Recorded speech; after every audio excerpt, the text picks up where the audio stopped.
have a child with me, so apologies for squeaks. Thank you, buddy. So my name is Luke Shelton, and I'm one of the co-hosts of Tolkien Experience, and that's a podcast and a project where we dig into the different ways that people experience Tolkien's work and adaptations of it. And so we had a couple friends who were having a conversation on social media, and we decided, why don't we just make this into a panel discussion where we could actually have a lot more interaction. And so I'm joined by three phenomenal guests. The first is Will Sherwood, who is the Education Secretary of the Tolkien Society. He's completed an MA on British Romanticism and Tolkien, and he currently serves as an English and music teacher in secondary education. We have James Tauber, who currently teaches at least one course at Signum University. He also has a lot of interest in music, both music business and music production. And we also have Sarah Westvick, who's one of my co-hosts of the Tolkien Experience and also has a long history with music appreciation and music theory. And so I thought we could get these three great minds together for a very interesting discussion about the music for the Rings of Power. And so with that, I'll let the three of you take it away. Great. Thank you very much, Luke. Super. So did we want to open by touching on Lord of the Rings music of the past? I think so. Because there's such expectation, sentimentality, unavoidable associations with the music that's gone on in the past. So I think let's start there. Yeah. Howard Shore's score, of course, for Academy Award-winning score for for Lord of the Rings, the Peter Jackson films. Did you guys know as well that so obviously he won it the best score for Fellowship, yes. But the reason why Two Towers wasn't nominated and therefore couldn't win, because it would have, is because it repeated music from Fellowship of the Ring. Yes. So the whole point behind it was, well, there is new music in there, but it uses music from a different film that's been previous. So how do we actually go around this? So they kind of took Two Towers off, and they had a year to kind of process and work out what on earth they were going to do. Then when it came to Return of the King, they were like, yeah, we got to give it a chance. Which is a shame, because that could have won 3 Oscars. Right. Absolutely. That would have been beautiful. Absolutely. Would have outdone Star Wars, maybe. But yeah, so Howard Shore's music, obviously renowned for putting together a significant amount of thematic material. So using something called a leitmotif that he kind of drew from the German composer Richard Wagner, as well. So a leitmotif basically being a musical melody, an idea. Doesn't have to be a melody, it could be 3 notes. A rhythm. Uses 3-note ones as well. Yeah. So just a musical identity for a character, a idea, an item, a place as well. We see that frequently as well. So he had, I think, just around 60 in the Lord of the Rings, and then in the Hobbit films as well. This, 80 plus, easily, closer to 100 perhaps. So a significant amount of thematic material that he was able to develop. Some very famous pieces within that as well concerning hobbits, I think, is kind of like the one that most people are most likely going to recognize. Yep. As well. So when it comes to Shore's shadow over this, there have been a lot of people kind of discussing, is Bear McCreary going to kind of, do a musical nod to Shore? And it's awkward sometimes in film and TV music, because Marvel is a perfect example where, like, Thor has had about 4 or 5 different four different composers, and he's had 4 different themes. So his musical journey is extremely disjunct, and it doesn't make any sense. Captain America has more in there because Alan Silvestri kind of covered the majority of it. So the big question musically, are we going to have continuity? And obviously we had Sarah, you got me onto this. There's a short interview with Bear McCreary. What did he say in that interview? Yeah, he basically said, it was very short. It was just a couple of minutes. And he was discussing the notion of continuity with Shore's work. And it was interesting because his idea was to basically have echoes of what the themes would evolve into. So it was kind of like in the way that, the second age is supposed to be a notion of Middle Earth before it's formed into what it's going to look like in the third age. He was kind of trying to have that conceptualized in the score as well. And so he was talking about how there would be like echoes of some of the leitmotifs or perhaps the instrumentation in the concerning Hobbits theme or the other themes associated with the Hobbits within the themes for the Harfoots in the TV show. One that I particularly liked that he talked about was for Numenor, because obviously, Numenor, it's something that we don't really have continuity for in Lord of the Rings, because by the time we get to it, it's Gondor at that time is the last kind of vestige of Numenor, and it has its own themes that are very tied to its contemporary story. And so what I liked about how he described Numenor was basically coming up with a new kind of score with all of these new instruments, which I thought was really interesting. I'm really curious to see what he's going to actually include with the new instruments. But he said that we will hear them, and the intention is that you'll notice them, and then when you listen to Shore's score for Lord of the Rings, you'll notice that those instruments are gone. So I think there's going to be this interesting, like weaving a fabric and then plucking a thread out of it. And when you pluck the thread out, I feel like that's going to be where it ties into Shore's legacy. So that's a really interesting idea. The idea that for the Hobbits, you want to go to something more primitive and earlier, but for Numenor, you almost want to go over the top and require subtraction to get you to Gondor.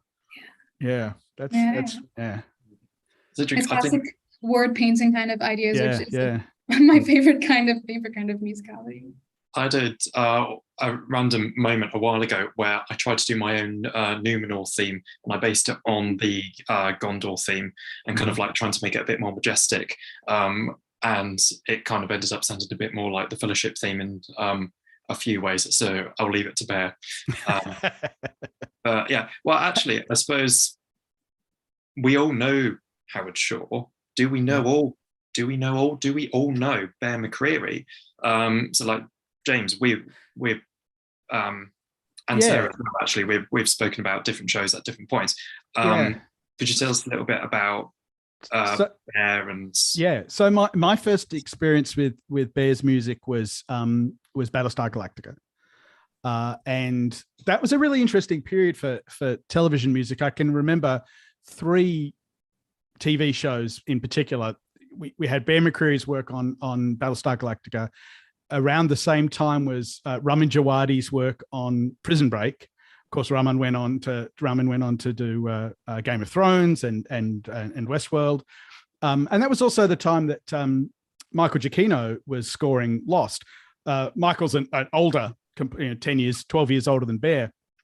Both Bear and Ramin were quite young composers in 2004, 2005. And that was my first experience with Bear. And I remember that all 3 of them at that time were introducing a lot more percussion in its own right in the shows. It was a memorable period of television composing history, I think. And of course, we know other stuff Bear's done since, which I'm sure we'll get to, Will, because you and I have talked about it before. But I'll let Sarah talk about her introduction to Bear. I'm not any way obsessed with this man's music at all. Well, it's so good. It's so good, and he's so good at capturing like whatever world he's tasked to capture in his music, I think. So my main introduction to Bear, what I know him from, is Black Sails, which is also like one of my favorite TV shows to ever exist. It's so good. And actually, like for me, because knowing how intricate like the storytelling of that production is, and how good the production design is, and how well the music fits into that, like was partly why I was so encouraged that he was pegged as like the main series composer, if not the theme composer, the series composer, because in Black Sails, the music is it's innovative. So he uses like period instruments, fiddles, hurdy-gurdies, but he mixes it up with electric guitar, which works really well for pirates, actually. And yet it all fits so nicely within the world and the aesthetic that they're trying to capture for that series. And so that's why I was really encouraged, because I felt that hopefully we'd see that kind of innovation married to a sensibility for the aesthetic of the world that's being created in Rings of Power. Because the Black Sails score is so good. It's so good. I've only listened to the main theme, but I mean, just the hurdy-gurdy, that's all else.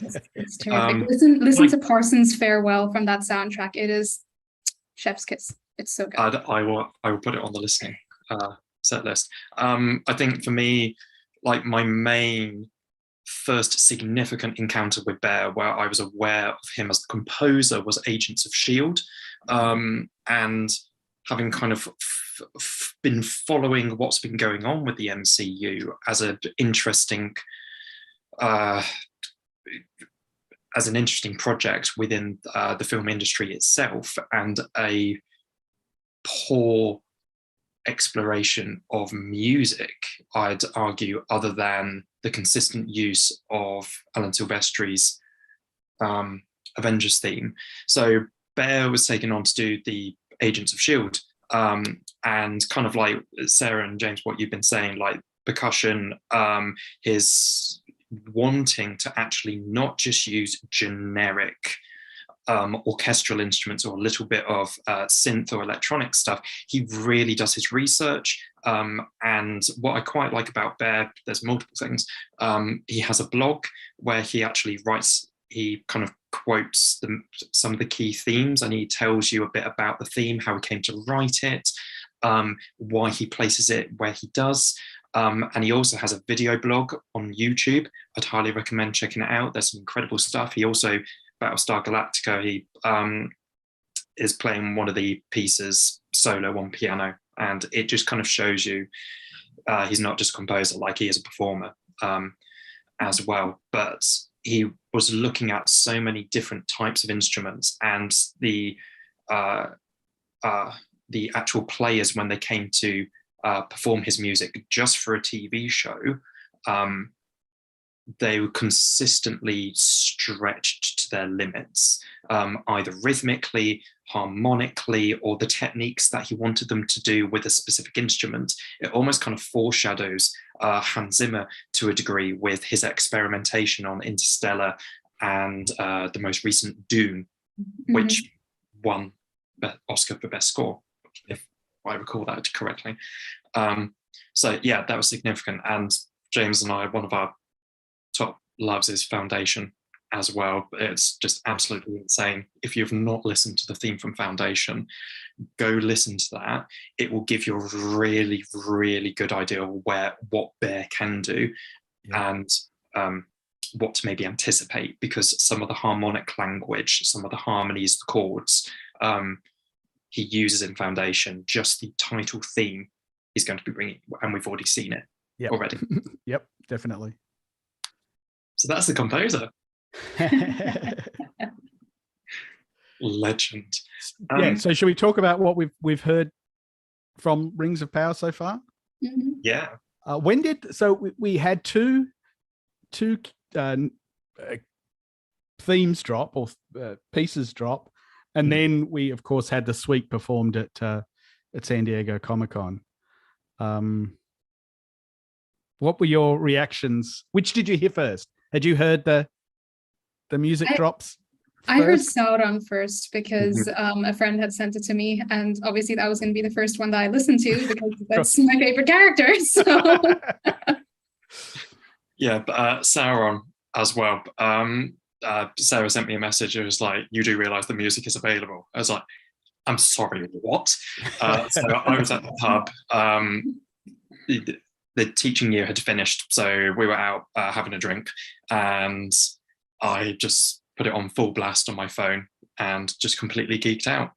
And that was it. And then kind of later on realized that Galadriel was released as well. So Yeah.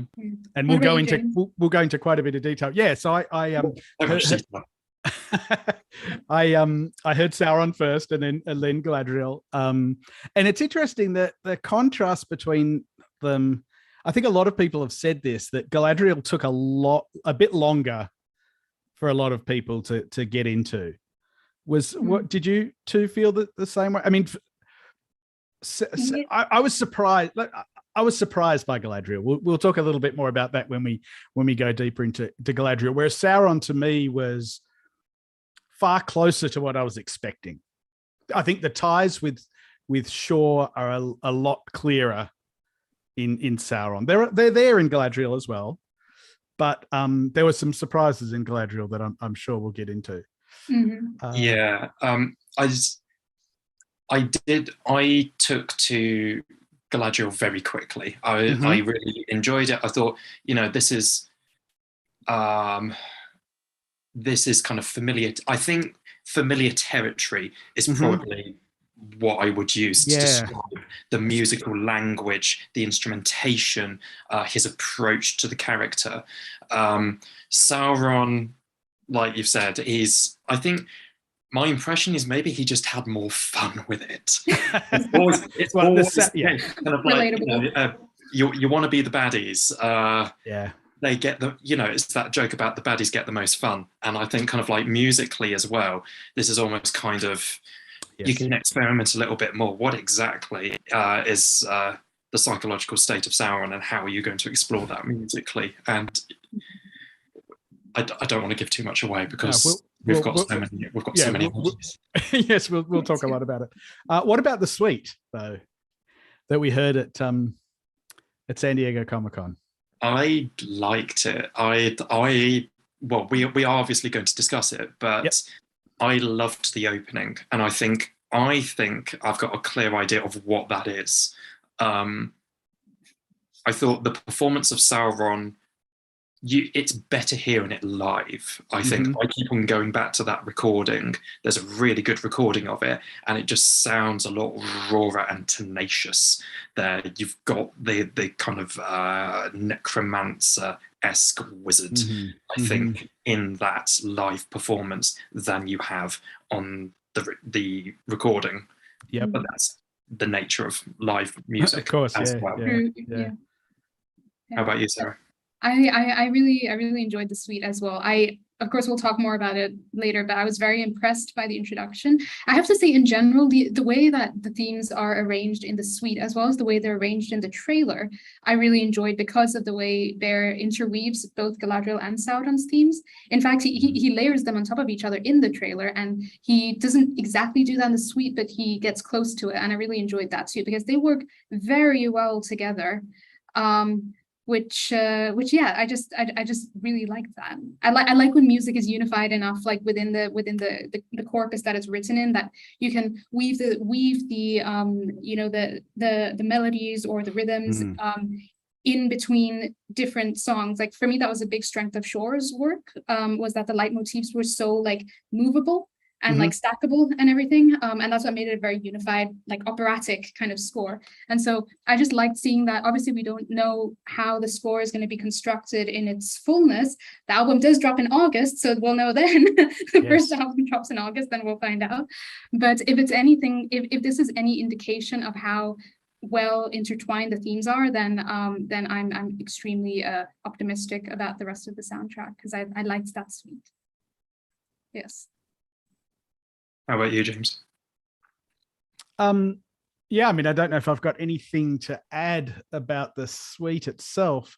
It's going to be interesting when the full soundtrack drops, just how much of a spoiler that's going to be. I mean, sometimes even just the cue names are enough, right? Sometimes I almost want to avoid the cue names and just listen to the music without not having the cue names first. It became a tradition where, with Game of Thrones, the score was always released the week before the finale. Yes. So when you got what's it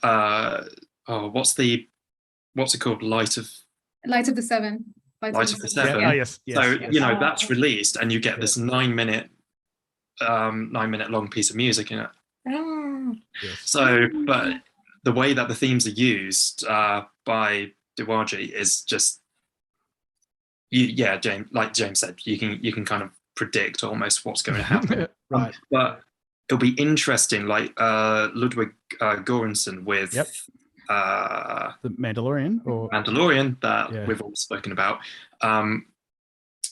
He obviously did that in volumes, so I'm tempted. I'm almost interested, maybe if considering how much possible music there will be for this, maybe he does it in volumes. Yeah. Which would be the better option. So. I hope so. I just have to say, with regard to the Mandalorian music, for those of you who haven't heard it, the last cue in season 2 is what it's Ludwig completely flexing. Like the whole time he's had this really cool, he's got recorders and he's got guitars and everything. And it's like, this is really awesome. I loved his stuff in Community as well. And it's just kind of got this really, I think, new feel to it. And then in that final cue in The Mandalorian, it breaks into this massively contrapuntal. I mean, it was like a Bach cantata using the main theme of The Mandalorian. And I'm like, oh my, it was like, I worship this man. Just the flexing he did to basically say, oh yeah, you want me to do a Bach chorale? I can do that. Using the main theme of The Mandalorian. Yeah, incredible stuff. Anyway, and Community, what a great show! Oh, Community, yeah, exactly. I really wish he'd released more of the score than just a general soundtrack. Agreed. So we've kind of we've spoken about like our overviews and our general ideas so far about the suite and the music. Shall we get into the actual analysis? Absolutely. Yes. We want to start with Galadriel? Well, Sauron. What do you think? I was wondering if maybe we just park those two, because obviously you want to it. Okay. But they're going to take a while. So do we want to maybe just touch base with the material that we haven't actually been given a title for in the suite? Absolutely. Okay. Absolutely. Well, I'll jump into my first theory. So the opening that we have spoken about, I think my theory is this is the theme for Khazad-dûm. My reason for believing this is Shaw's motif and music for Moria is built on what we call consecutive fifths. So now what I am going to do, you see some other stuff, but bear with me. This, no, not that one. Not that one. Not that one. Spoiler alert. Not a spoiler alert. Right. Okay, spoiler alert again. Right, consecutive fifths. So let's start with a fifth. So a fifth basically means that there are two notes that are a fifth apart. So for example, I'm going to take this note here that my mouse is over. That is called a D note. And a fifth up for that, 1, 2, 3, 4, 5 is A. So they're a fifth apart. So if you play these two notes, also these are also known as power chords. If you play them on guitar, there's no what we call a third. So there's no F or F sharp. And what it does, it leaves an openness to it. There's no sense of where are we musically, or how are we supposed to feel about this music. So there's less of a direction. And that kind of openness, but also emptiness to it is very important as the reason why Shaw wanted it. But it also is a place of strength. So anyone kind of learning the piano, or a lot of the time kind of like in the left hand for piano work, you might have the D, an A, and then maybe on top another D. So you're playing those three notes constantly on the piano. They're the most secure notes of the scale, right? Yeah. Because it doesn't matter what mode you're in, though you almost always find the fifth as well as the tonic. So yeah, it's solid. Exactly. And so and James said, so D would be the tonic. It's the root note, and then the fifth is known as the dominant. So obviously an important note. So Shaw uses this as a place of strength to reflect the dwarves' empire. but unfortunately the empire has fallen, so it's open, it's hollow, just like Moria is. There's a sense of sorrow to it as well. And when you then get to the Balrog scene, Balrog was in the trailer. When you get to the Balrog scene, what he then does is he builds these fifths up. So, for example, when the Balrog's sword smashes, you've got this bum, bum, bum, and this is the Dwarven music. They're singing in Dwarven, Kursdal as well. It's this fight, and the dwarves are there in the fifths. So, getting to my point, the opening music starts on a G and a D. So G, 1, 2, 3, 4, 5. It's a fifth, which then kind of draws us into the music for the Hobbit film, where the theme music for the dwarves, which I'm only going to slightly point out, gets only slightly repetitive the more you listen to it, goes down one note. So it goes down to the note next to it. So for example, Thorin's theme, the root note is A, and it goes down to G and back up to A. So that is an important correlation and musical meaning for the dwarves. A to G, back to A. Now, if we put this onto G, this is what Bear has done. He goes from G to F, back to G.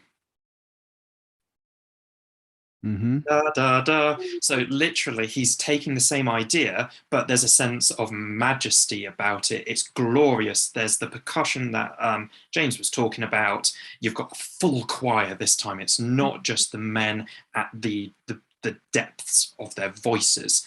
And then da, da, da, da, da, da, goes up to the A flat. So I'm trying to indicate with my mouse as well. But it's constantly fifths. Now, I use the word consecutive, and what I mean by consecutive is both the fifths are moving in the same way. So they go from a fifth to a fifth to a fifth. So the classical musicians, if you've ever done a Bach cantata, Bach chorale, like James was saying earlier, consecutive fifths are generally a big no-no. But here it's about strength. So that is my major theory, that this is the theme for Khazad-dûm. I don't think it's Numenor, although the fifth is important for the Gondor theme. This just screams dwarvish music to me.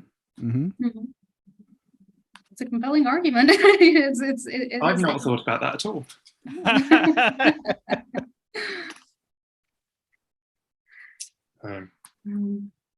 Yeah. Yeah, no, it's I really like that theory. I don't know if I've settled on particularly like what it could be, but the musical legacy, I think, to Shore that you've drawn is quite clear. So it could very well be the Dwarven theme. I personally was very struck by that beginning as well for a different reason, because for me the opening, it was also something I noticed in the Sauron theme. So I'll bring that back when we talk about the Sauron theme, was what seems to be a John Williams influence as well in the score, because the opening for this suite that Will was describing just now, it reminds me so much of the opening of Duel of the Fates, because in Duel of the Fates the melody goes Kora Mata. But is that opening where, and here it goes up, and it doesn't go down, but it goes up, but it's that same full choir, the men and the women, all singing together, with a very similar rhythm as well. Is that da da da da again, and so like I really liked that, because I'll also point it out later in the Sauron theme, it reminds me of Battle of the Heroes from Revenge of the Sith. This is all prequel stuff. And just for me as a Star Wars prequels fan, I really liked it, because I like it. For me, it evokes the same kind of emotions, right? Because the storytelling for those films as well was, we have this great, glorious republic, and we're about to see it fall and collapse into darkness. And so I really like that,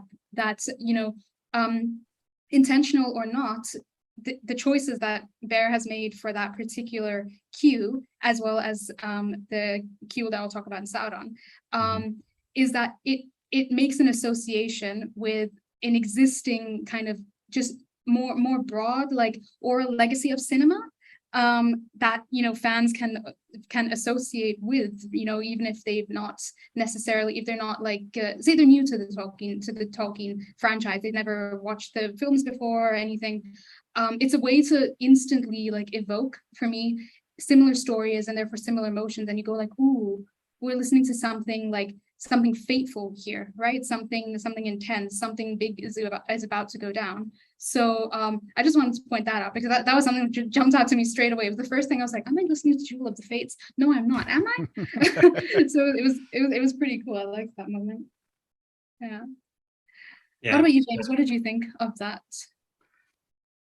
I didn't necessarily have the same association, but that's probably more lack of familiarity with the prequel score. What? James! I don't know how to react to that other than that. Oh, well, I'm older. Oh, Ouch. I saw Empire in the cinema. get out. I don't know if we can continue this live stream anymore, James. I didn't say I didn't like it. I just said not as familiar with it. So we've got James's note. Yeah, we can continue without him. Yes, apparently. It's okay, James. You can stay. That's all right. Thank you. I appreciate it. What more do we want to say about this week?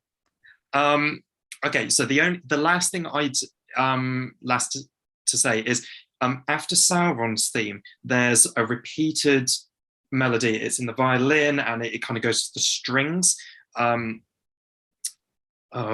This is it uses, I can't place it. I don't know what it could be, but it sounds pretty good. Like, it's identifiable as well, I think, which is also kind of important. You like the Shire music, like, it's memorable. It's something you would recognize it if you heard it again. Yeah, exactly. It's you know, what makes a good melody? Well, if it's forgotten, right? Is it good? You know, it's loads of questions that you can have about that. But I'm just going to share my screen very quickly just to show them hello. So what I mean by this. So the theme, which has got me a bit stuck, is it includes what we call a major seventh. So you literally apply the same idea. I've already worked it out on piano as well. So I know it starts on an F, which is where my mouse is so far. So 1, 2, 3, 4, 5, 6, 7.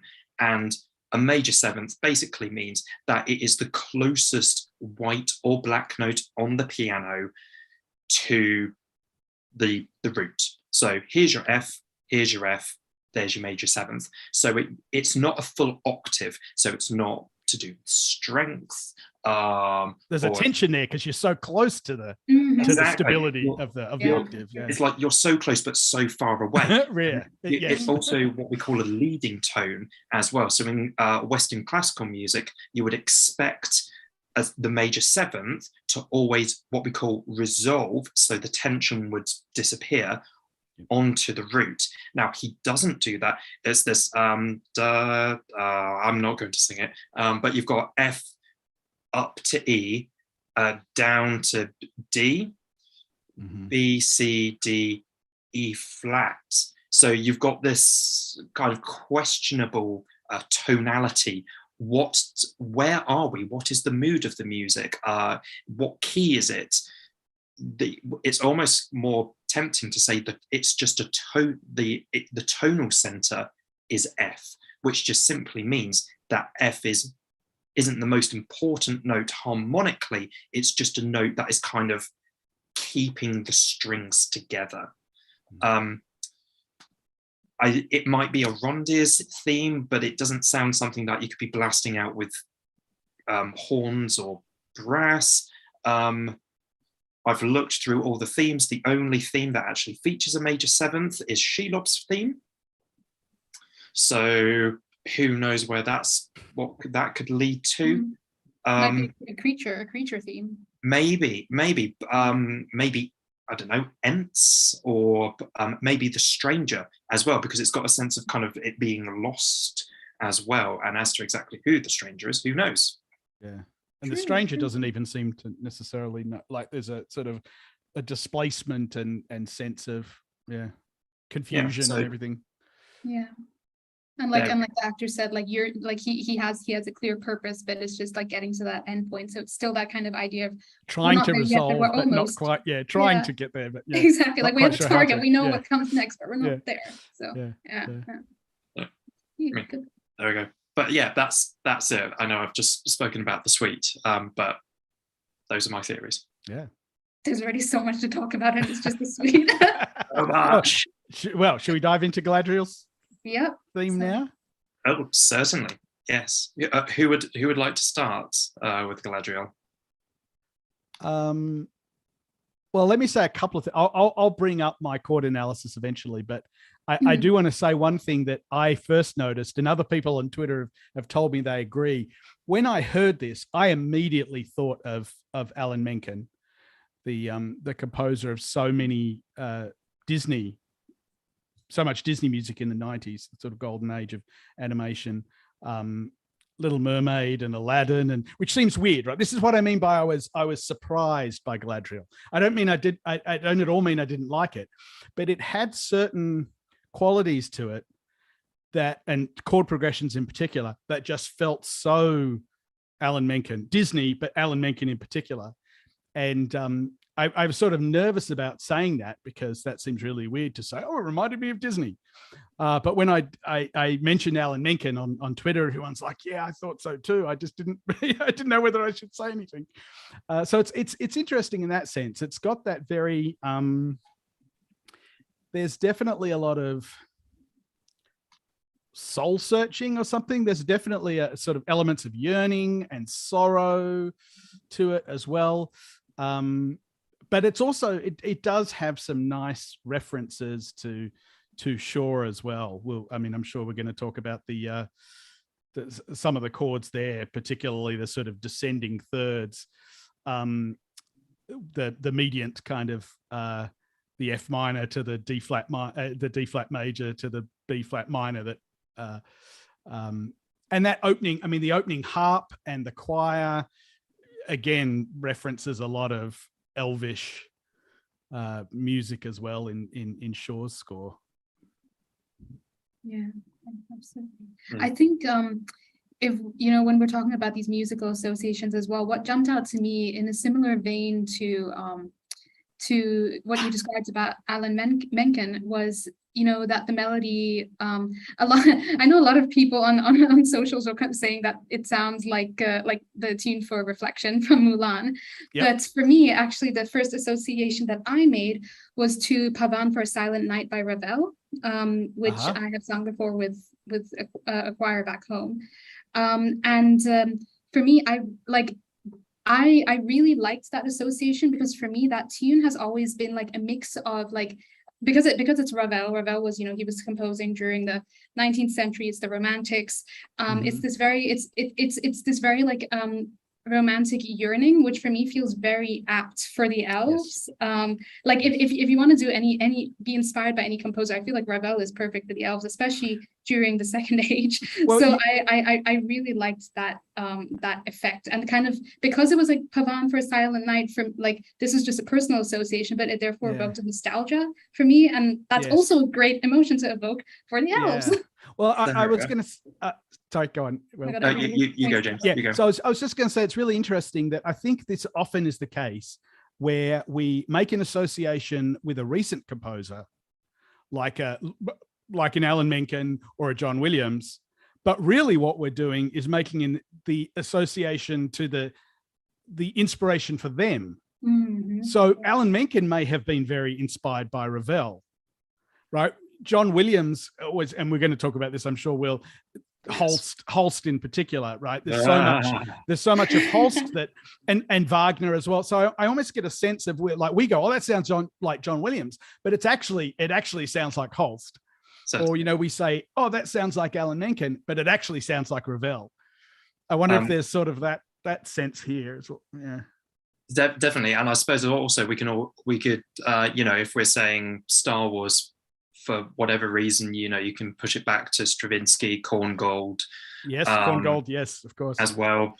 So, but Sarah, so when we were talking about Ravel, when you were talking about the Pavan, for some reason I wasn't clicking that you had said Ravel. Do you know the original name for Ravel? What did you call it? Pavan for a Silent Night. Do you know the original name for that when he did it? So it was originally written for piano. Pavan for a Dead Princess. And when he orchestrated it, which a lot of pianists go to because it indicates the kind of tone that Ravel was after, he actually has a horn playing the melody for the first one. Hint, hint, hint. Hint. I mean, my God. Everyone should be listening to Ravel. He is just earth-shatteringly amazing. But can I chip in? I'll make it quick, but can I chip in with one further point about kind of linking and what people thought about this? So in the comments, Higgy Baby has said about how there was a moment when Galadriel's theme reflects Gail Dornick's theme from Foundation. So when Gale leaves Synax. And now what's absolutely fantastic about Bear is on his website, like I said, he's got the main themes for shows and films. So if you look here, for example, here's Gale's theme. Now, hello. This is what we call a minor seventh. Can we bring that up alongside my transcription of Galadriel's theme? Oh my goodness, I don't know if we can. I can put my Galadriel's theme up. Sure. So, well, I've got the chords though. So can you? I posted it to Twitter if you can, or I can. Sorry, I didn't mean to derail you. It's just it would be worth looking because it's not just this theme. Even the themes, even the main title theme of see, I've got just the theme by itself, which might be easier to. Yeah. That's okay. We can come back. We can come back to it. There's definitely Foundation vibes in Galadriel's theme too. It's literally like you've got theme, main title. Yeah. Yeah. Da da da da da da. So that da. There's your minor seventh, which if I put Gale's theme into F minor, you've got da da da da da da. So literally the opening is exactly the same. So Higgy Baby, you're completely right. That he's linking these themes together. This is also a good moment to say they're also the opening notes of the Interstellar. I can't remember the cue in Interstellar. Oh, it's the love theme between the father and the daughter. Yeah. Minor seventh. Yeah, but that da da da da da. But and he plays around actually with the ambiguity of minor versus major because then it goes da da da da da da da da da da. Right, it changes to the major there as well. Yeah, and also that minor set. I suppose we are starting to analyze the melody, which we'll get to. Yeah, but that minor seventh is consistently associated with distance because it's so far away from the root without feeling like it needs to go back to the root. So it's that yearning. As a melody, you want that yearning. If you want a sense of distance. And I suppose obviously Galadriel, she's heartbroken about home, Beleriand, as well from the First Age. So that minor seventh really, really works. Yeah, the homesick interval. Almost. Exactly. Oh, homesick! What a great way of saying it. A homesick interval. Which again, this all ties back as well to the Alan Menken use. I mean, it's just so funny when the Ravel, the original title having the word princess. Alan Menken using this stuff so often to represent princesses. Galadriel being a princess. It's it's that's the link here. I think it's a, We've connected the dots, guys. you can see the tradition. Now, obviously, it's a very Western tradition as well that Bear is playing into, as well with the melody. But also they're kind of like the da da da da da da. There's what we call a sequence in music. So you take a small idea and then you repeat it, but you either go up or down. So it could build tension, or in this case, you've got this kind of sense of the fall, which you can take it as many ways as you want. One way I was thinking about it is this idea that it's almost like the decline of the elves. As well. So the fact that Galadriel is fighting tooth and nail throughout the show, and we know she's going to be a fighter, but she's fighting against the long defeat, to use a quote from Fellowship of the Ring. As well. So there is that mournful fall there. But and James, I know you're going to talk about the chords as well, but da da da da da da da da da da, that triumphant rise back up.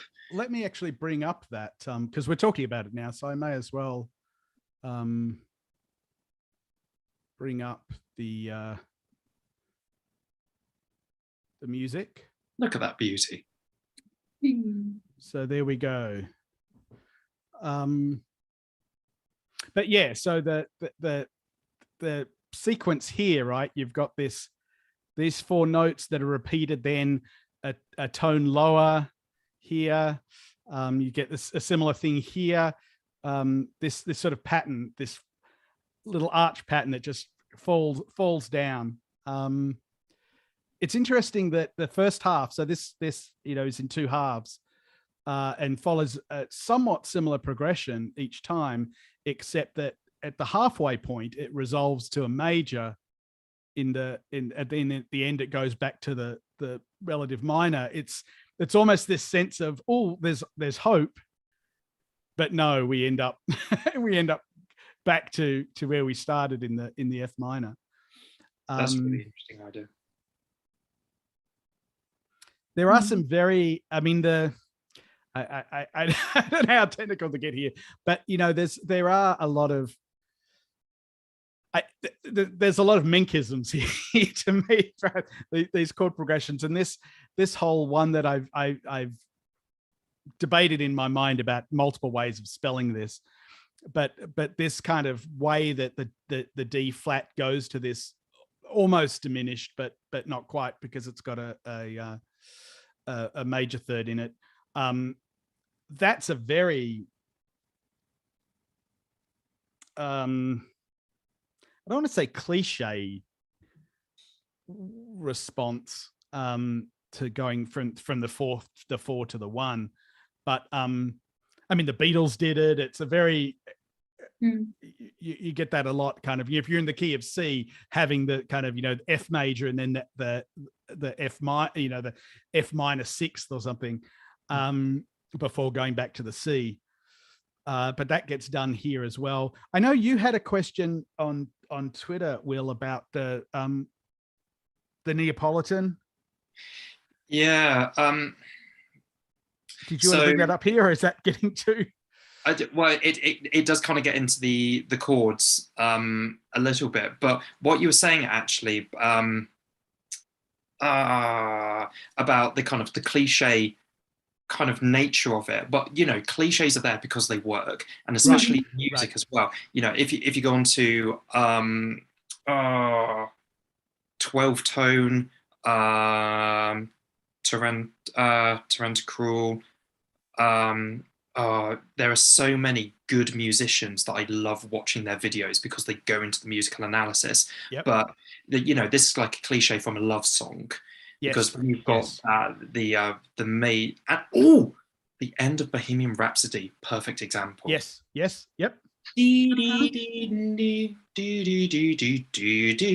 That is this perfect example of kind of like a love that has not been fulfilled, or which is why it comes up in the Alan Menken stuff as well, because it features so often in the song that the princess is singing when she, you know, is trying to work out who she is or who she, you know, who she's going to be with or whatever. Yeah. So it is a cliche, but it works. So we know, like, that is telling us who Galadriel is at this moment. She is still her youthful self. Yeah.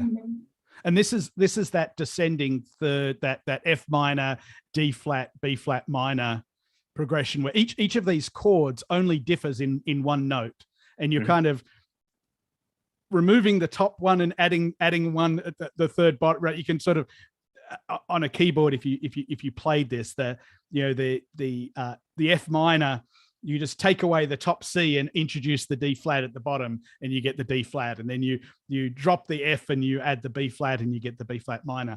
There's that's actually a chord progression that Howard Shore uses multiple times in the context of elves, particularly sung by when sung with a choir as well. That chord progression. I'm trying to think where that's featured. I think it's Arwen. Arwen, yes. Arwen Revealed, which actually, very interestingly, the opening of this really reminded me of Arwen Revealed. Da, da, da, da, da, da, yes. da. There was really a sense of Arwen in there, which obviously they are related as well. So there we go. On the topic of Arwen, that was also something I noticed with the instrumentation at the beginning of Galadriel and with the chords, because you had, for one thing, you had the harp, as well as the chorus, which was primarily high female voices. And that was very evocative of the opening to Even Star. The one that's the in the background, though, the choir and the harp are doing basically exactly what they're doing with Galadriel, and the initial opening chords are the same. It's the minor sixth, and then it's the fourth chord of the key. So I just thought that was a really like nice way as well of, again, like grounding it within that oral legacy, tying it back to Odwin, which, you know, as you said, Will, it's perfect because it's so grandma. So it's pretty excellent. I really enjoyed that aspect of again, like Bear being so like able to include nods to Shore's legacy without letting it like overpower what he's trying to do as well. I feel like this was a really nice example of being able to do that. It's and also kind of like talking about what you're saying about like nods back, and there's interestingly, so it's important as well to note that when Galadriel's theme first appears, it's on a horn. Yes, this is a very deliberate choice. So when you're thinking about Western classical music, the horn, yes, it's linked with hunts. Yes, we know that, but actually it's also the consistently, specifically in the 19th century, when you've got the Romantic period, it's consistently used for heroes. It's always the heroic instrument. And I think the most important example we could really feed this back to is Richard Wagner's Die Ring der Nibelungen, where the third opera of the cycle, Siegfried, the horn features most significantly for his theme. Da, da, da, da, da, da, da, da, da. Consistently, the horn represents the hero. And sure, the first time we hear the Minas Tirith theme, the do do do do do do do do. I'm going to get sued so much for this. But the first time Minas Tirith, not Gondor, Minas Tirith's theme features, it's on a horn. As well. And when the hobbits are climbing, well, actually, when the Fellowship leaves Rivendell, what is the Hobbit theme played on? A horn as well. A horn is a very deliberate choice here. It's a very clear nod back to Western tradition and to Shore as well. Yep. Lovely. Anything more you want to say about? Could I share my screen? Yes, go for it. So, going from the melody and I'm going. Oh wait, no, that's the wrong one. Right. So jumping off what James has just been talking about as well with chords. Now, I'm on the right one. So Howard Shore, his Lothlorien theme. If you look at, I don't know if you can see this because you'll probably see my screen, but the music of the Lord of the Rings films by Doug Adams, he does a very good, detailed but accessible read of all of Howard Shore's music. And what he identifies is that Shore appears, he doesn't say he definitely does, he just says it feels like Shore is using one of these scales. So he kind of identifies the Makam Hijaz, which I've got here at the bottom.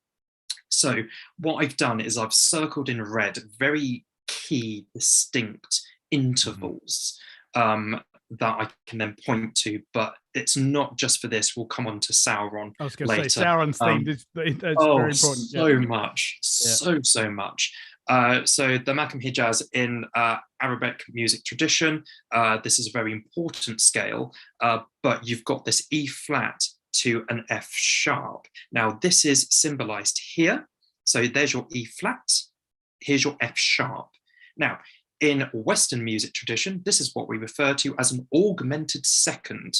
So a second, if that's your E, there's your minor second. Right next to it, your major second is a bit higher. Your augmented second means you just take that second a bit higher. Now, the perfect example of this is the Evil of the Ring, Sauron's theme. You've got the da da da da da da.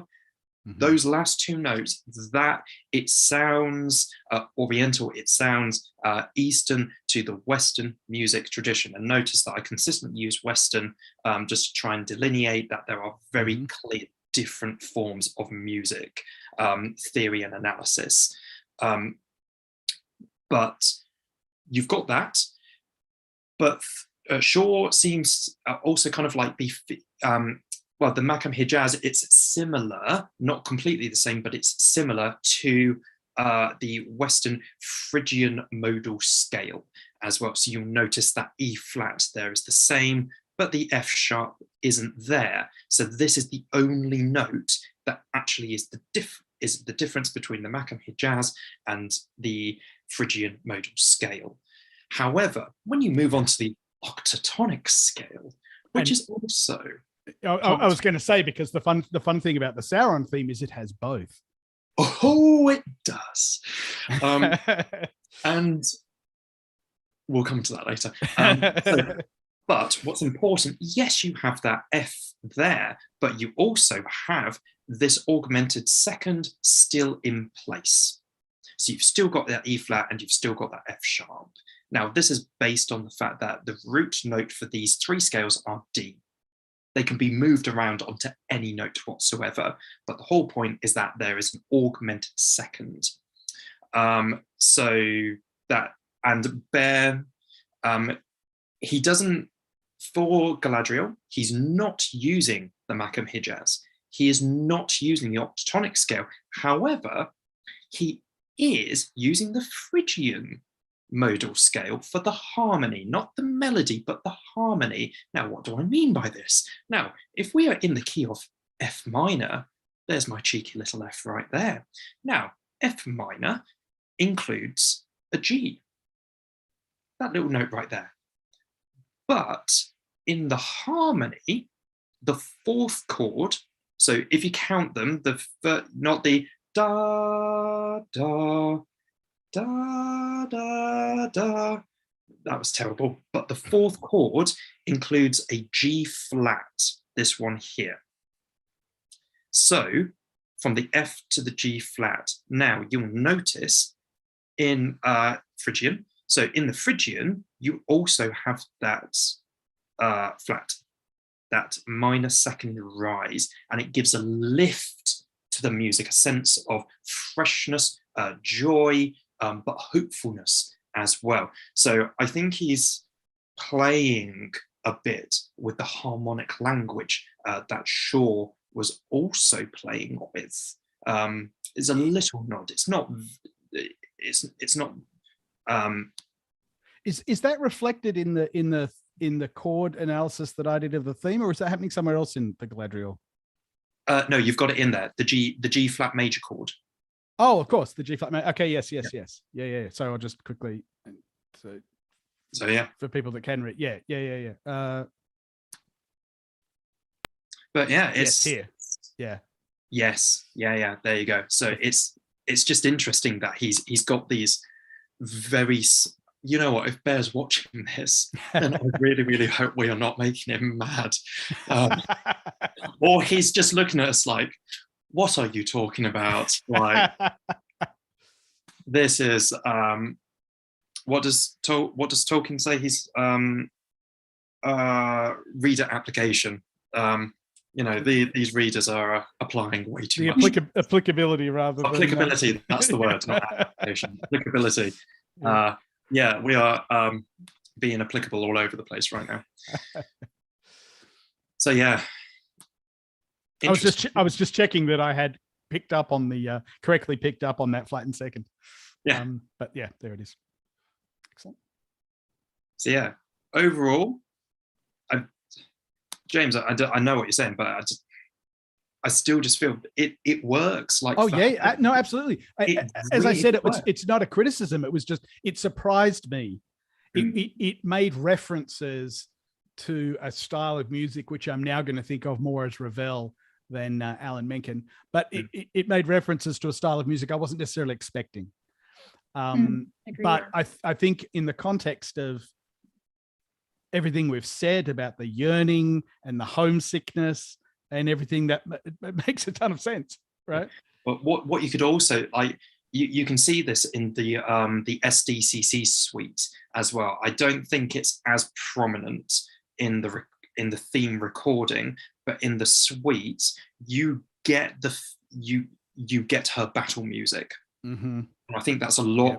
So you've got the what I consider Khazad-dûm, Galadriel, Sauron, the question mark theme, and it kind of ties back into Galadriel before you get what I consider to be Khazad-dûm to end. So the final time Galadriel comes back, that has the bravery, the perseverance, the elven heroicism as well that she embodies, and but also just her sheer, I think I've used the word courage already, strength. It's there. You can hear this being a brass melody. It's such a strong melody. Yes. So, right. Shall we move on to Sauron? what actually everyone is here for?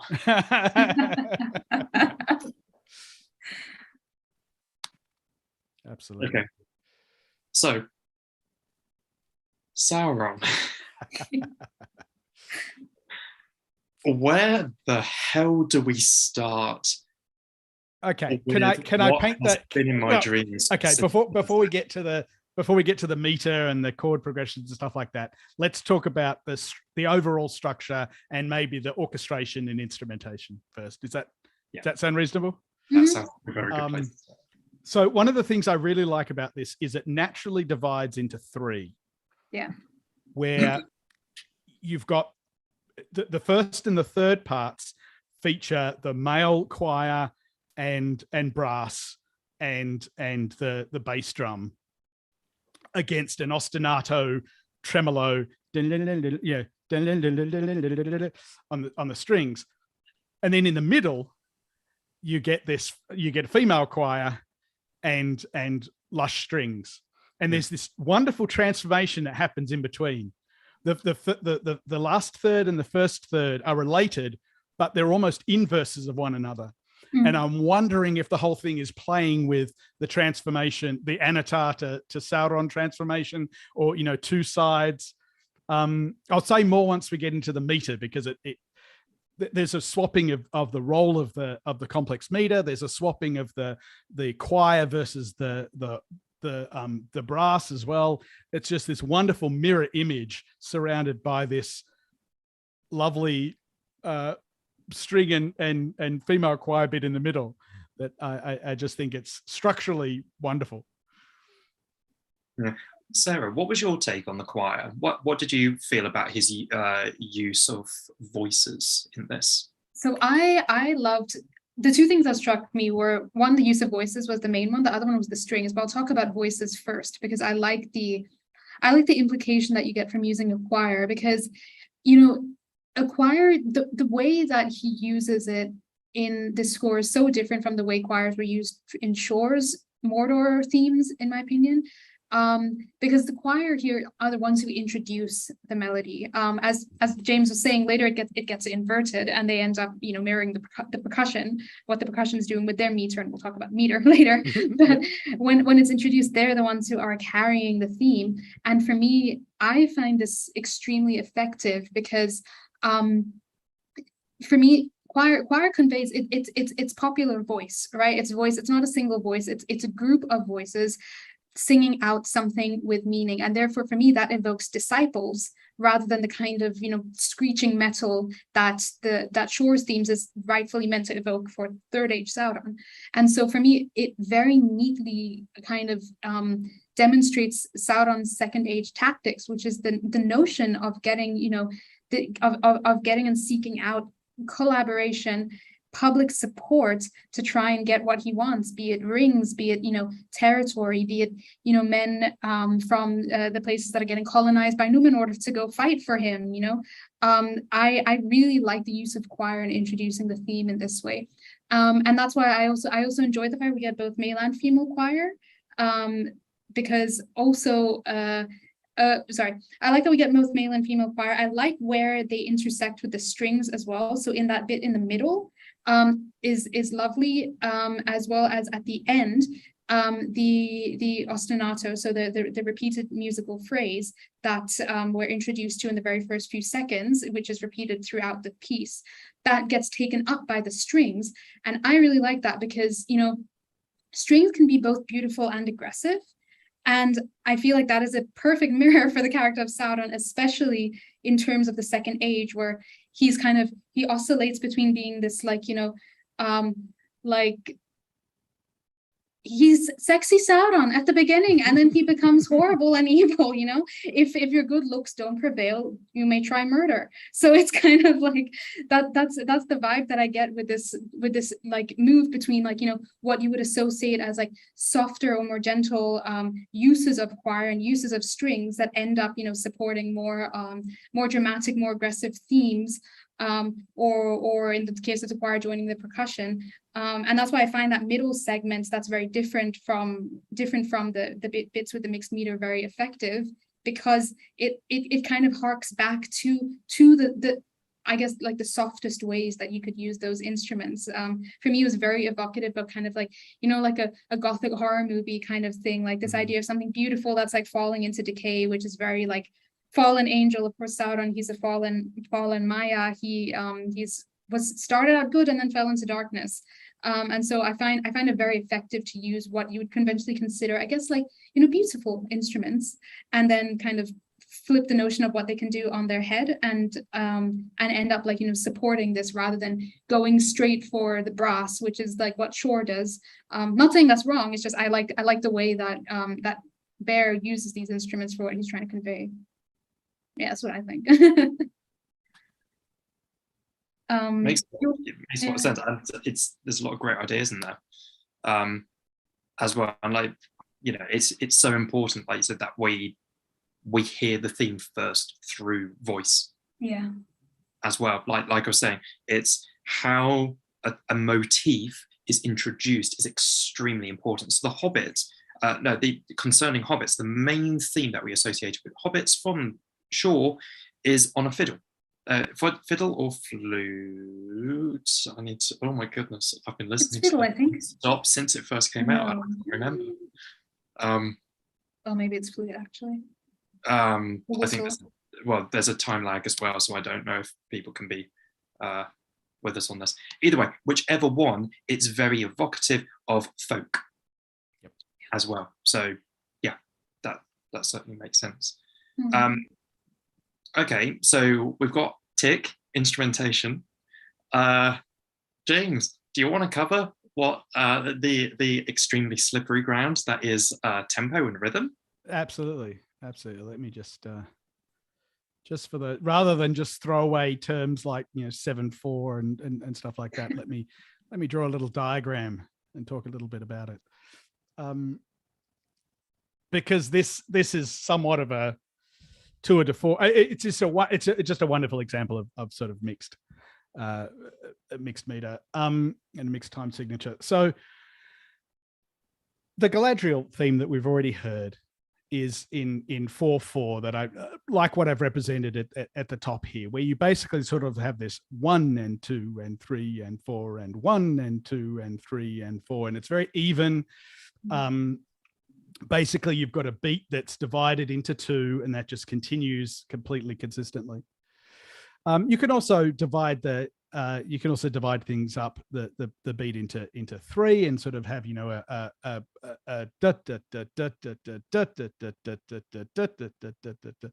and so on. That's sometimes confusingly referred to as a compound meter, but I won't get into that. Where things become interesting is where, instead of just having a division into 2 or just having a division into 3, you actually mix them up. And so you do something like 1, 2, 3, 4, 5, 1, 2, 3, 4, 5, or that's a 2 plus a 3. You can do it a 3 plus a 2. So you can do 1, 2, 3, 1, 2, 1, 2, 3, 1, 2 sort of thing. And this was very famously used in Holst's The Planets for Mars, Bringer of War. And since then, I think it's been very, very associated with kind of the march of war, the march of the enemy, and so on. And so we find it, Shaw uses exactly this 5, this 2 and 3, or 3 and 2, in the context of Isengard. And so the Isengard theme, the da da da da da dun dun dun dun dun dun dun dun dun, right? It's broken up into 5, and it's just this very consistent, driving but odd number of beats. What's really interesting about this, in my opinion, is Sauron features a division into 7, where it's basically 2 and 2 and 3. So it's a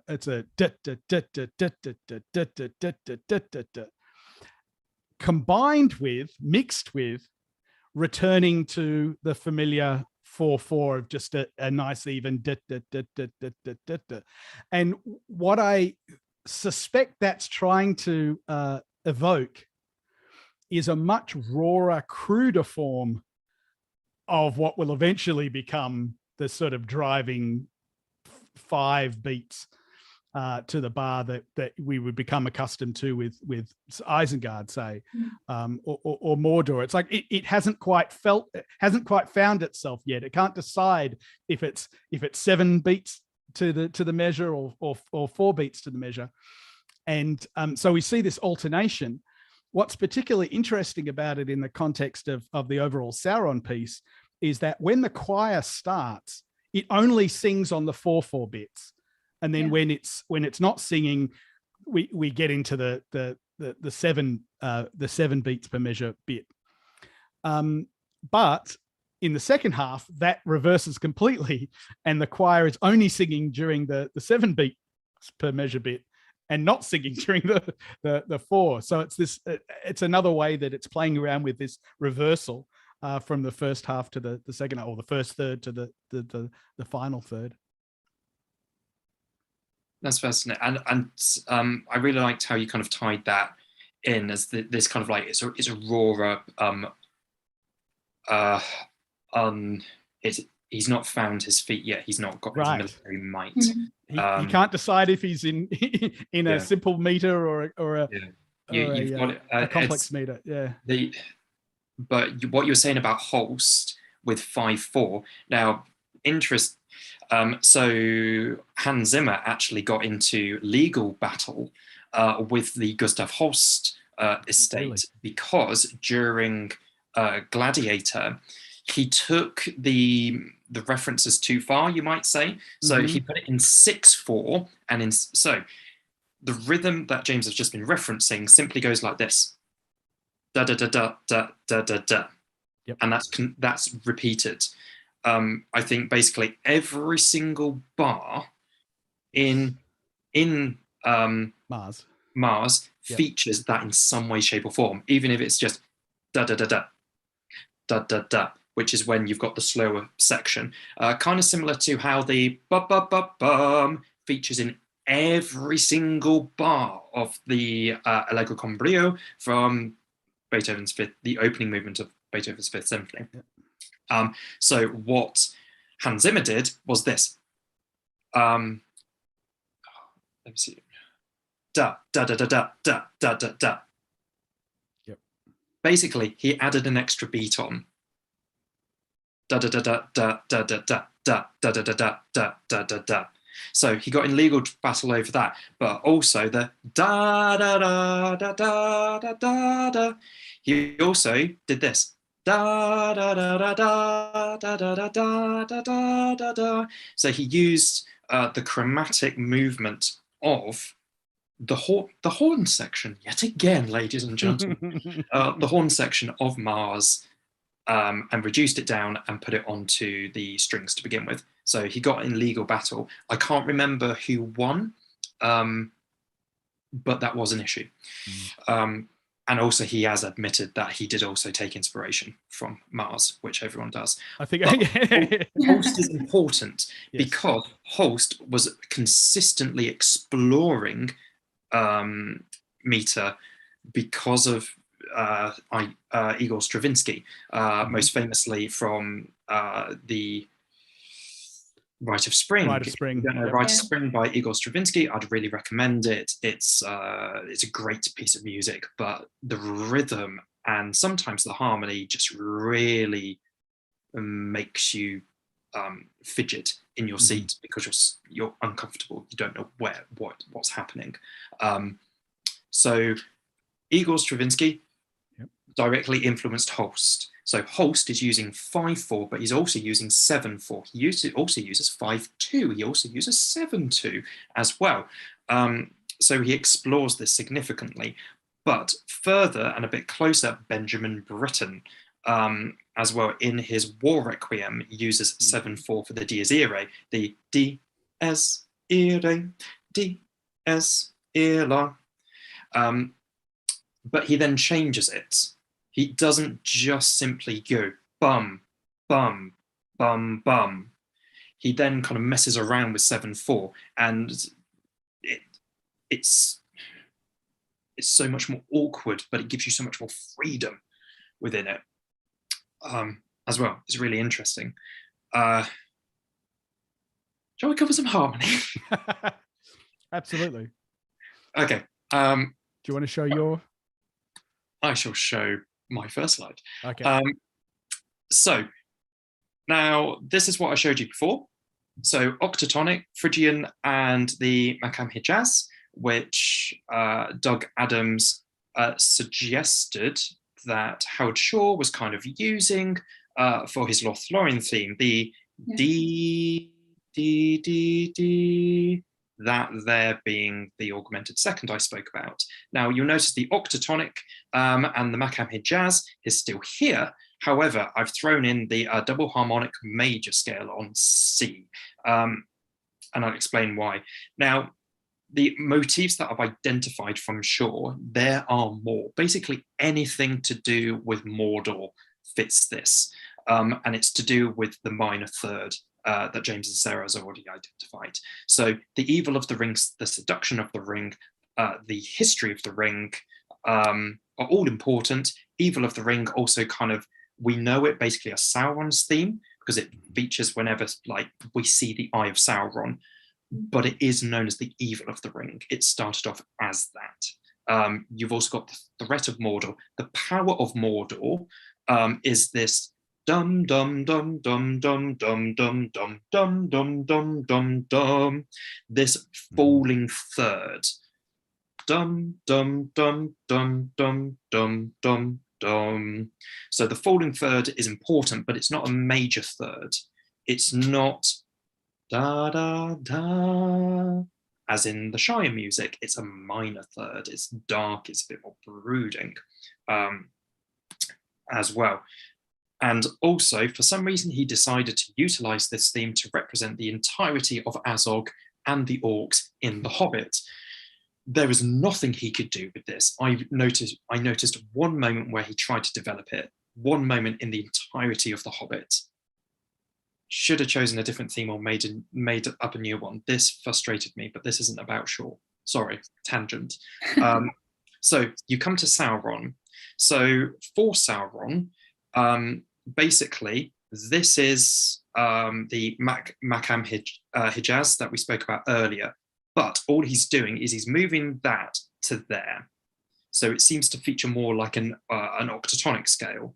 But with the octatonic scale, you have a B, whereas here you've got a B flat. So it's not quite octatonic. It's not quite Makam Hijaz, because you don't have that F. It's not, so where does it fit? Again, Sauron doesn't fit. He's a bit too fluent and lacking in a bass. But what I also wanted to bring to the table is the double harmonic scale. So the double harmonic scale, you can see that cheeky little flat there, which links back to the Phrygian. But here, and I wanted to make a reference to Dune, the Dune soundtrack. I think it's called Herald of the Change from the Dune soundtrack. What's his name? Hans Zimmer seems to be using this as well. The dum dum da da da da da, and then from here, using notes from a D scale, he then suddenly moves to an E flat minor scale instead. So he's throwing these two scales together, which, because you've got this augmented second here and this augmented second here, comes under the double harmonic scale. So basically, Sauron doesn't fit in anywhere. It's almost like he planned it. So when you come to Sauron's theme itself, so basically what I've done, I felt that I needed more than two hands. So basically I've made a 4-hand transcription of the theme. So here you've got your dum dum, the minor third falling from the E to the C sharp, dum dum. However, here's where we start to get this Makam Hijaz. I've just forgotten it, the double harmonic scale. The dum dum da da da. Yeah. So you've got this awkwardness that is not a D to an F. Within this scale, I probably need to work out exactly what notes this are in my transcription, but it was easy for me to do it this way. It does not work as a D to an F. It is an augmented second. And especially when you come back to dum, I was going to say, I did it as an E sharp. I did it as an E sharp. Do it as an E sharp. Yeah. It's pretty, yeah. It's hard. I mean, it doesn't work anyway, right? It's not a diatonic scale. I mean, it's no. Yeah. No. I need to make it an E sharp. That is a really good point. I can't believe I missed that. But again, here, dum dum dum da da. So here, this note here, da da da da da da. There's your Sauron. Yes. That is your direct reference to Sauron. That major seventh resolving onto the tonic. At which point, you get this dum dum dum dum, but it keeps on going. Dum dum dum dum dum da da da da da da da ba da da da da da da da da da, and it goes back into the. So it's all over the shop. It's all over the shop. It's slippery. It's not wanting to be tied down. There is no sense of in a Western harmonic sense, there is no sense of tonal cohesion other than what is being pounded out in the bass. Yeah. And then when the brass comes in for the second repeat of this, you get, I think, the same, not pinning down, but harmonically. You get, I think, like an E minor going to a C sharp major, going to an A minor. There's this shifting tonal center as well. I don't know if you can bring up that part of your score to illustrate that, or it's fine. Just before the choir comes in, the female choir comes in. Yes, I can find that. When we go to E minor. Yeah, but it's E minor. It's literally E minor for a measure. Dum, dum, dum, dum, dum, dum, dum, dum, and you can see from your accidentals, right, that it just can't make up its mind. What? Here I'm just adding a bit of musical flair. I will admit that. But it's what we call dissonant in music. If the notes don't feel like they're supposed to go together, there's a better explanation for this. But like the major second that we've spoken about, the augmented second, they do not sound like they go together. And Sauron's music in Shaw and for McCreary, it doesn't sound like it should go together, but it does so brilliantly.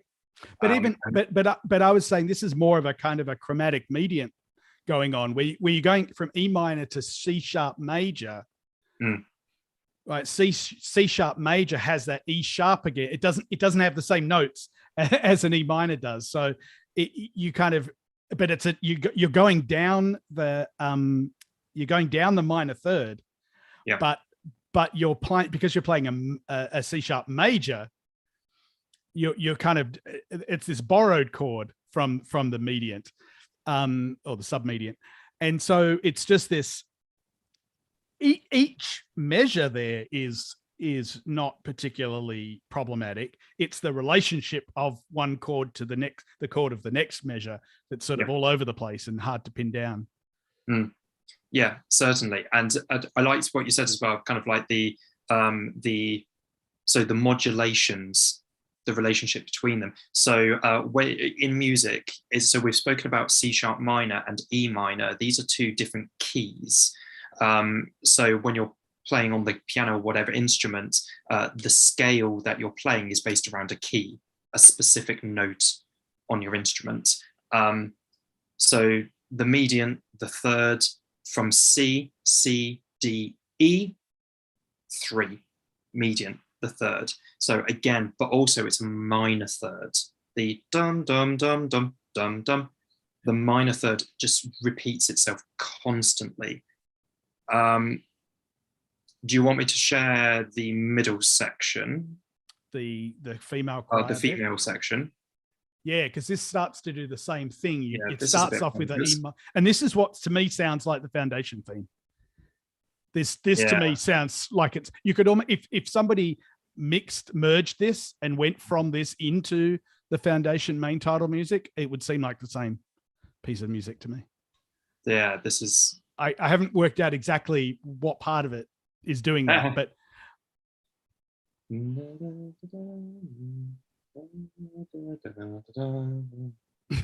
maybe when it goes up to when we were speaking originally, those big kind of chords, maybe because that's very dissonant as well. But again, I think even then it was still this kind of chromatic median where you're shifting to a third above or below, but you're doing it you're borrowing from a key that doesn't share the same notes. So it's like going from a C major to an A flat major, or C to an E flat major, something like that, where there's a third relationship between the roots of the chords, but there are not completely shared notes between them. It's very characteristic of film music generally nowadays, but it gets used a lot in Foundation. It gets used a lot here. Yeah. Yeah, what's interesting in this middle section as well is the opening interval of this, the da da da da da. You've got that minor third yet again. Mm-hmm. So this note here, which is an A, falls down to an F sharp. So again, this minor third features before utilizing a fifth. What we spoke about with the dwarven music, kind of like if you played both those notes together, it would sound hollow and empty, but there's also be a strength to it. If you play an electric guitar with a bit of distortion, you've got a power chord as well.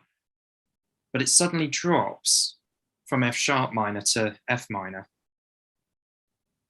as well, which is just this slow sinking feeling. Mm-hmm. Falling back in C sharp minor, A minor, E minor, B -7 from what I've worked out, F sharp minor, and just blasting straight into D minor, I should D say. minor, yep, yeah. But again, back to the D minor, yeah. F to D, the third again, yeah. Constantly, it's there. And that's the point when you get back to that D minor, that's the point where all of a sudden the roles are reversed, the male choir comes back in, but now it's almost entirely rhythmic, right? It's, at that point, it's just doing the da, da, da, da, da, da, da, you know, all on one note. And the horns have taken over, the trombones have taken over the main theme then. Yeah, so they take over with a bit of the dun dun dun dun dun. Yeah, useful. Yeah, they take over the main theme. But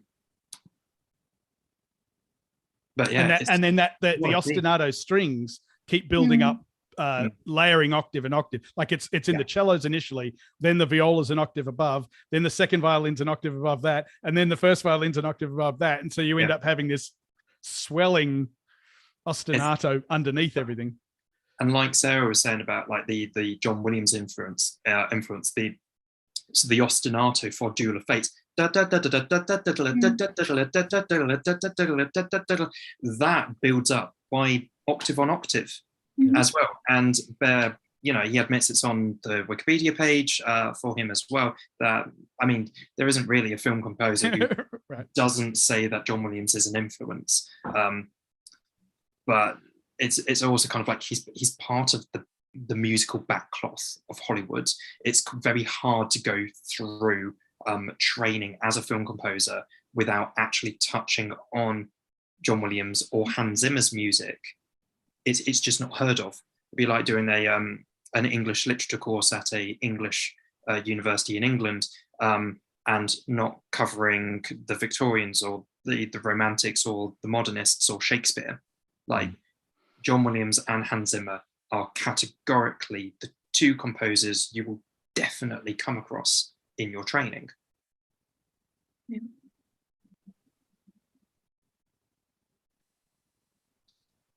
Anything more? That was a lot. That was really detailed. Just kind of like slipped off there. I think I've finally come to an end. I think, yeah. That's good. I don't think I have much more to say. Yeah.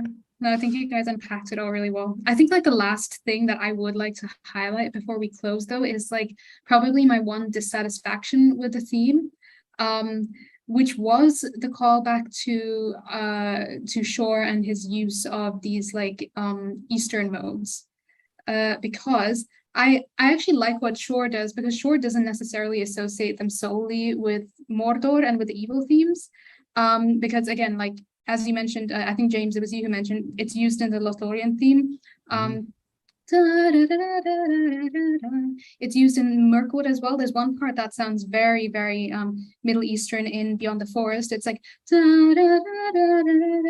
so it's like it's used between cultures, and like I actually have less of a problem with how Shore uses it than with what we've heard so far from the score of Per McCreary, because it seems very much to kind of like by having this stuff as like the underbelly of Sauron's theme, but not incorporating it all in Galadriel's theme, it kind of makes it almost like a diametric opposition between the two. And like for me, I'm not a fan of that. I'm not a fan of using Eastern modes in order to other an enemy and create an oral association with an enemy, because I think there are other ways to unsettle. You know, you can go Piero Lunaire on them and use chromatics that are kind of like all over the place. And there's other stuff that we've talked about that he does use, you know, in the score to make the music unsettling and make it uncertain. But I just in this scenario, since he's not gone the way of Shore, where he's using this theme kind of like universally, regardless of which culture or race he's representing, since he's using it for a specific one, I'm a bit like, I'm hoping that when we get the rest of the score, we'll see these modes used in other themes for different regions, different cultures. Because otherwise I'm just iffy of if the only Eastern themes are the ones that are associated with the enemy. That's a bit weird for me. So I just wanted to make a comment on that, since we were talking so much about modalities earlier. Yeah. Yep. Yeah. Unfortunately, sometimes there is that there's a little bit of a history with that as well. But it comes into kind of like the you could link it back to like Edward Said's book on Orientalism, as well, and this idea of the villain, the enemy, being portrayed as other with a capital O, as well. I kind of like there's the Film Tracks review website, remember, kind of picked this up. Why does what's his name? Drogo? Why does Drogo from How to Train Your Dragon 2 have an Eastern styled melody? Mm-hmm. Like it seems a bit out of place. But there's unfortunately, you know, I'm using the word unfortunately, there is a little bit of a history in Western music of using modes and scales in good and bad scenarios, like you have been highlighting. Yeah. I think kind of like going forward, regardless of like where we see this score, I feel like just in general in the Western musical tradition, this is something that I think musicians of our era can look at a bit more like critically and perhaps start to move away from, you know, like devising our own versions of, you know, within the Western musical tradition, because that's what I was primarily educated into, is kind of like, you know, finding our own ways to represent, you know, darkness. We've already talked about some of those, right? We've talked about like chord progressions or intervals that evoke these like negative emotions. And I feel like this is actually an opportunity for innovation within the Western musical tradition, for us to innovate, like, you know, what else can we associate with evil and with darkness without having to draw on music from a non-Western musical tradition in order to create that, as you said, Will, capital O othering. Yeah. So it's kind of like it's an unfortunate thing, but at the same time, I also see it as an opportunity for present composers to be like, hey, we can actually challenge this and innovate our musical tradition too. And yeah, I guess that's kind of how to like wrap up this point on a positive note. Well, I want to thank all three of you so much for being a part of the panel. I don't want to cut off the conversation. Instead, I would encourage you, if you have anything else to contribute. I did want to quickly shoehorn in a question from one of our listeners. Claire Moore asked, have any of you tried to compose your own music with Tolkien-like themes? Yes. Yep. Yes. I think all of us have. Okay, so follow up that I'm just creating just now. How far did you get along? Did you like create your own single song, or did you have like a whole suite that you composed, or did you have like a whole symphony that you wrote just for Tolkien themes? How far did you get? I have a lot of sketches and playing around with sort of the development following the story. So, for example, I wrote a piece a couple of years ago that was about Elwë and Melian meeting, but then I drew aspects of that out for a theme for Doriath, including battles in the first age. So just playing around with the sort of leitmotif idea as well. And I would love to continue. One of the things I would love to do is then continue to do that, develop themes around Beren and Luthien that make reference to the Melian music and so on, all the way down to Arwen and Aragorn, but being able to reference all that. So that's one of the really fun things for me, is to sort of try to imitate the complexity of the legendarium in the relationship between the musical themes, but certainly nothing that I could present an entire piece. It's more just a lot of sketches. I think I would echo that. Sketches, like I said, I think right near the beginning, I tried. I think, to be honest, actually, I tried to do a theme for Numenor. My first sketch for that probably exists from over a decade ago, and then I came back to it recently, and I can come up with a melody. Not necessarily the best melody, but I can come up with a melody. I can put some harmony to it and make it work. But it's kind of like, where do you go from there? Like possibly filler music or developing the theme. And sometimes, like if you've got an orchestra, it can be a bit easier because you can, like Beethoven's really good at this. The Eroica Symphony, you've got the dum da dum da da da da da da da. Then he just passes it between all of the instruments. Da da da da ba da da da da da da da da. So before you then, and it just feels so effortless. And that's something I kind of struggle with. But I've got Numenor. I don't think I've tried anything with the hobbits. Wizardry. I also was, as is kind of linked into my upcoming paper on romantic mountaineering in Middle Earth. Please stay tuned at Oxenloot. Or the New Romanticisms Conference, if you're going to that next month. I've also tried to kind of like do something a bit more with the nature and the natural ecological side of Middle Earth, like mountains. The idea of a mountain in Middle Earth is something I'm exploring a lot at the moment, and it's not as straightforward as anyone would imagine. They don't just exist randomly, like the way he utilizes them and how people engage with them, how people see them, how they exist in dreams is very fascinating. But that's a tangent that I would not want to go into right now. I'll talk too long. For me it's interesting because actually most of what I've done with Tolkien, so when it comes to my classical compositions, they tend to not be about Tolkien, and what I've explored more is, because I'm both a composer and a writer, so I tend to explore Tolkien more through my through like songwriting, as in like popular songwriting.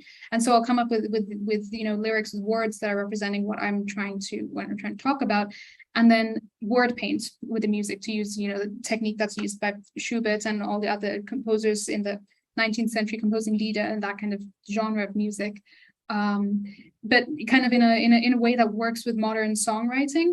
And so that's something that I've done for a few different themes. I've written about the crossing of the Helcaraxe, using particular bells that sound so much like hollowed ice when you strike them. I don't remember the exact name of them, but it's very cool. So using that kind of like word painting stuff, or a song that was loosely inspired by the fall of Numenor, using descending scales to illustrate the notion of a descending wave, that kind of thing. The only instrumental Tolkien inspired piece that I've made was part of a cycle of these songs, and it was supposed to introduce kind of the series of songs, and it was inspired by the music of the Ainur, and it was, I'm not going to say like it was a particularly like innovative or interesting melody, but again, I like to use use instruments in ways that evoke feelings and like images. So for example, for this Music of the Ironwood piece, it was using anvils, because the notion was to create, how do I illustrate the concept of a demiurge? Because that's what the Valar are to me. They're creating the universe that Eru has told them to create, kind of thing. So, you know, for me, like anvils, they sound like forges, they sound like magma coming up from under the sea to form new land, kind of thing. So it was that sort of idea, and I do actually have a score for that, so one day we can break it down with the score of that piece.